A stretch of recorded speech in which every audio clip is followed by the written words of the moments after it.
makeup. I like how his teammates really rally behind him. I like how he shows that fighter spirit. He's dynamite in the red zone. He's mature beyond his age group. Yeah. And I'm just happy he's a member of this organization, and I can't wait to see what he does. He's mature beyond his age group. My son's 12. He knows not to grab his junk in public. I mean, I'm saying, Joy, come on. That he's mature beyond his years. I can't roll my eye. Maybe that's a stretch of a line, but he is dynamite in the red zone. I'm with you. I don't think that they make the playoffs next year. I think everyone is vastly win your division first. And I mean, the Steelers have had some issues. Okay, but think about this. I'm not anticipating they're going to continue that next year. New England's the current dynasty. In their building, it's nobody believes in us. Cleveland, a historical laughingstock, finished third, and all they've done so far this year is pump their chest. Maybe that's why Cleveland's Cleveland and New England's New England. I've never seen a team that finished in third get cockier in my life. Shouldn't they be humble and say... It is kind of a strange phenomenon. Kind of. I truly don't understand it. And again, people think that you and I are rooting against... Well, first of all, I'm getting falsely lumped into anti-Baker crowd because of you. Your Baker criticisms are falling on me when I was the one who said Baker should be starting from week 1. You did. That was me. I don't want the Browns to be bad, even though I have every reason to want the Browns to be bad because I'm from Pittsburgh. I just don't think that a dud in any sport is good for anyone. Let me ask you this. If the Golden State Warriors in the NBA were like, you know what, we're lucky to be here, we work hard, nobody believes in us, and the Memphis Grizzlies were cocky, we would laugh at the Memphis Grizzlies. The Cleveland Browns, all I'm hearing about their fans, I mean, I've never seen a more obnoxious, overconfident fan base off a 7-8-1 season. New England's literally a dynasty, and they're like, nobody believes in us. I mean, they're using the opposite. Is anybody in Ohio getting this? Maybe it's just a Cleveland thing, because you remember the Cavs said that they were the Eastern Conference champions. They were the ones to beat. Yeah. But Tristan said that, but weird. I don't know. Finally, the speculation's over. Larry Fitzgerald will be back with the Arizona Cardinals in 2019. He signed a 1-year deal to return for his 16th season. This morning, he posted on social media, "A fire burned inside me my rookie year, a desire over all else to be great, to excel in the field, impact the lives of others off of it. I'm grateful that fire still burns just as bright today and that this organization has let me chase that fire for well over a decade. Nothing excites me more than continuing to chase greatness with everyone here on and off the field. Let's get to work. #year 16. This is, I think, huge for the Cardinals. Yeah, well, not only that, but he can still play.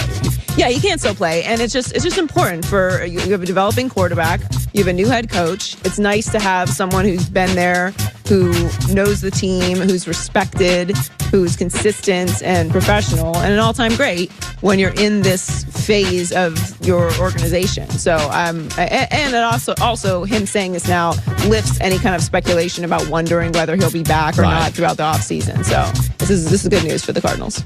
Joy Taylor with the news. Well, that's the news. And thanks for stopping by. The Herd Line I News. said before the Colts game against the Chiefs, Chris Sims, Phil Sims' kid, came out, and Chris played 5 years in the NFL, Texas, high school star. And Chris came out before the game, and he said, I remember he said this, he goes, Mahomes looks way more comfortable in this weather than Andrew Luck does. And Andrew Luck played the worst game I've seen him play in like 3 years. And I told my staff, I'm like, man, Chris Sims nailed it. I mean, Andrew Luck just looked uncomfortable. And Patrick Mahomes, though he didn't play great, looked very comfortable. Chris Sims also was a former Patriot coaching assistant. He was part of their quality control scouting department, and he is joining us via the Coward Global Satellite Network. In the time you spent there, in the 12 months, Chris, that you spent there, I've said before, dynasties create animosity. It can be Serena, UConn women's basketball, the Yankees, Duke basketball. We don't get bored with them because the ratings are still great, but we start resenting them. What was the one thing you took away from the year with the Patriots where you felt like, wow, they do blank better than everybody else?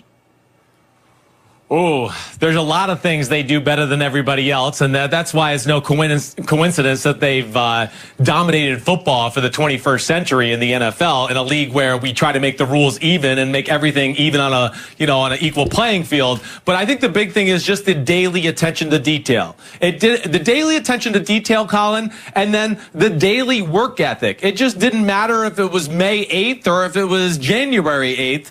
That organization goes into the building on a daily basis with a purpose. Things are going to get done. They're not worried about what time they're going to get home to their family or their kids or their wives. It's about making the New England Patriots team better every day. And I think that's kind of the little dirty secret around the NFL, at least in my eyes sometimes, is, the coaches, the organization, they outcompete other organizations. And when the year's all done, they have 1,000 more work hours in the office compared to the other teams in the NFL. And I just think it's one part of their greatness, Colin. You played for John Gruden in college, Mac Brown, Jeff Fisher, Josh McDaniels. And you also played quarterback. Even though you were in the building, you played the position, are you surprised that, Brady, McDaniels, Belichick, I mean, we've had one little dust up. I think it was a love triangle, and Garoppolo got in the way, and they got him out of town. Are you surprised at the durability and the expansiveness and how long it's last without a lot of controversy or movement? I mean, it is surprising, especially in the NFL, with the egos, the personalities you have, the competitiveness of all the men that are involved, of course, in the NFL in general. But not surprising, I think, once you get there and you realize, wow, I mean, these guys are such professionals. And another thing that New England does is they accumulate guys across the NFL through the draft, free agency, that love football and are in it to win football games and not nickel and dime the organization for every extra cent or dollar or anything like that. But I think it's the non-egos that are attached there. Josh McDaniels, he's a phenomenal game planner. Tom Brady knows his role, even though he's the face of the franchise, greatest quarterback ever, all of that. He still understands when McDaniels or Belichick give him an order, he has to listen to that. So it is amazing that it's gone just this long without just, a few little dust-ups here and there. But I think once you get to know the individuals and the type of individuals that Bill Belichick has surrounded himself in New England, you'll realize that it's a very selfless group, and they really are into just out-detailing, out-schematically game planning teams on a weekly basis. And hey, there was a sign, Colin, this will always stand out in my mind, where I was up in this little corner of the front office, right, where it said, "We are not collecting players, we are building a team." And that never rang more true than in New England. They have a plan of attack all offseason, every season, how they want to attack a game, how they want to build their team, how they want to rebuild it for a new year. And that's what makes them so special. Now, you could argue the Rams are collecting players to some degree. Now, they built a nice culture, but they're kind of the new model, which is a little like Philadelphia and Howie Roseman. We're going to go free agency. We're going to go trades. Now, you were around with the Bucks, with the Titans, with the Broncos. When you were in Denver, they did a little bit of that. Does it necessarily mean if you go opposite of the Patriots, take your experience, what do you make of the Rams model? Yeah, I mean, the Rams model, I appreciate it for this simple fact. They pushed their chips in the middle of the table before the last two seasons and said, we're trying to win a Super Bowl. We're not trying to go to the playoffs. We're not trying to be the most improved team in football. We are trying to win a Super Bowl, and we've seen that with the acquisitions of not only McVay, but, of course, getting Aqib Talib, Marcus Peters, and Ndamukong Suh. I think the thing I look about, it is sustainable, what the Rams are doing. Of course, they're going to have to be creative with balancing their money on a yearly basis when you do it this way. But I think the big thing is that would scare me about this type of model, and it didn't happen this year, and hopefully it doesn't happen for the Super Bowl. But it's a lot like the Seahawks. There's lack of depth on the team. Yes. That's what would worry me about the long-term prospects of doing it this way. And it even worries me in this specific matchup, because I know New England, when they play teams like this that lack depth, they want to get to the huddle quick. They want to wear out the Aaron Donalds of the world. So by the end of the fourth quarter, they can't get after the quarterback because they've had 9 million plays and schemes to think about throughout the first three quarters. As somebody who played the position, I got to ask you were in Kansas City, and I said, you kind of tipped me out before the game. You had said, Luck doesn't look comfortable, and frankly, he was not. Mahomes did. When you watch Mahomes play, he's obviously gifted. What do you take away from it, sitting on the field, watching Mahomes going forward as somebody who played the position? Just gifts? Did he have control of the game? Did you feel he was good pre-snap? What was your takeaway watching him live? Yeah, definitely. Good question. And I really appreciate you giving me the shout out for my, little pregame observation. Seriously, that was very nice of you. So thanks for that, dude. But in all seriousness, I think the first thing that jumps out to you with Mahomes is his, I want to say his aura, his personality. He was very unfazed as soon as he walked on the field in pregame warmups. I could just tell he was energized by the moment. He wasn't like, oh no, this is a divisional playoff game, I need to be nervous. But then the next thing, Colin, is just the pure physical talent. It was one of those things where I watched Andrew Luck warm up and I said, okay, it's good, but it's not great. He's struggling a little in the elements. And I said, let me walk down here and see Patrick Mahomes. And it's one of those things where, no joke, the first throw you see, you go, whoa, that was a little different. Damn, did that ball spin really hard in place. And damn, did it cover a lot of ground in a whole lot of hurry. And I think that's what the physical ability and just the naturalness in which he throws the football, I think, is the first thing that jumps out to me as an ex-quarterback. By the way, Brady against Jared Goff. Like Jared Goff, he's a tall, thin kid. I don't think he's ever going to be, I think I look back at your career and I remember putting on weight. A buddy of mine, Brock Heward, always said, I could drink protein shakes all day. I couldn't put the weight on. And I look at Jared Goff as always going to be kind of thin, a little gangly. But like you, he throws a very pretty football. I thought he outplayed Breeze against New Orleans. I really did, Chris. I thought he really played well late. What do you take of him watching him live and on tape and all throughout the course of the year?